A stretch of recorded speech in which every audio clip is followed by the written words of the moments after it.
ਸਤਿ ਸ਼੍ਰੀ ਅਕਾਲ ਦੋਸਤੋ। ਨਜ਼ਲਾ ਅਤੇ ਜ਼ੁਕਾਮ ਦੀ ਬਿਮਾਰੀ ਹਰ ਰੋਜ਼ ਵੱਧਦੀ ਜਾ ਰਹੀ ਹੈ।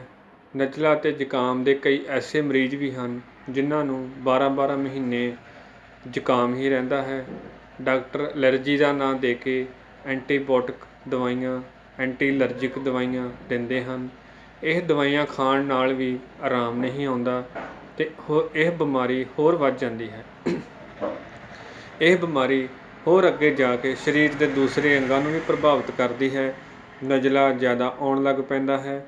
ਇਹ ਨਜ਼ਲਾ ਜਦੋਂ ਜ਼ਿਆਦਾ ਗਿਰਦਾ ਹੈ ਤਾਂ ਨਿਗਾਹ ਕਮਜ਼ੋਰ ਹੋ ਜਾਂਦੀ ਹੈ। ਸਿਰ ਦੇ ਵਾਲ ਛੇਤੀ ਚਿੱਟੇ ਹੋਣੇ ਸ਼ੁਰੂ ਹੋ ਜਾਂਦੇ ਹਨ। ਆਯੁਰਵੈਦ ਵਿੱਚ ਇਸ ਨੂੰ ਜੜ੍ਹ ਤੋਂ ਖਤਮ ਕੀਤਾ ਜਾ ਸਕਦਾ ਹੈ, ਚਾਹੇ ਰੋਗ ਕਿੰਨਾ ਵੀ ਪੁਰਾਣਾ ਕਿਉਂ ਨਾ ਹੋ ਗਿਆ ਹੋਵੇ। ਜ਼ੁਕਾਮ ਦਾ ਤੁਸੀਂ ਫਾਰਮੂਲਾ ਨੋਟ ਕਰ ਲਓ। ਇਸਬਗੋਲ 140 ਗ੍ਰਾਮ, ਬਦਾਮਗਿਰੀ 120 ਗ੍ਰਾਮ, ਮਗਜ਼ ਖੀਰਾ 70 ਗ੍ਰਾਮ, ਖਸਖਸ 60 ਗ੍ਰਾਮ, ਦਾਣਾ ਮੋਟੀ ਇਲਾਚੀ 40 ਗ੍ਰਾਮ, ਪਿਸਤਾ 20 ਗ੍ਰਾਮ। ਇਹਨਾਂ ਸਾਰੀਆਂ ਚੀਜ਼ਾਂ ਨੂੰ ਤੁਸੀਂ 50 ਗ੍ਰਾਮ ਦੇਸੀ ਘਿਓ ਦੇ ਵਿੱਚ ਭੁੰਨ ਕੇ ਲਾਲ ਹੋਣ 'ਤੇ ਇਸ ਨੂੰ ਕੁੱਟ ਕੇ ਅੱਧਾ ਚਮਚ ਸਵੇਰੇ, ਅੱਧਾ ਚਮਚ ਸ਼ਾਮ ਨੂੰ ਖਾਣਾ ਹੈ।